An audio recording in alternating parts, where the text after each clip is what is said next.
Wow, আম্মু আজ বিরিয়ানি রান্না করেছে। আমার পেটে তো ইন্দুচ্ছে।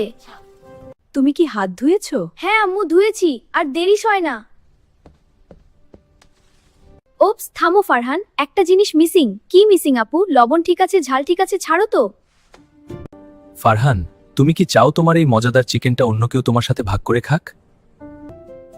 না না, এটা শুধু আমার, আমি কাউকে দিব না। কিন্তু তুমি যদি ম্যাজিক শব্দ না বলো তবে দুষ্টু শয়তান তোমার পাশেই বসে আছে, সে তোমার সাথে খাবে। তাহলে তাড়াতাড়ি সেই তালাটা লাগিয়ে দাও যেন শয়তান খেতে না পারে। তালা? খাবারের আবার তালা কি আম্মু?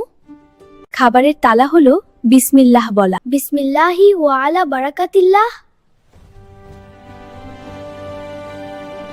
বাবা, শয়তানকে বোকা বানিয়ে দিলাম। আল্লাহ খুশি হলেন আর তোমার খাবারে বরকত দিলেন।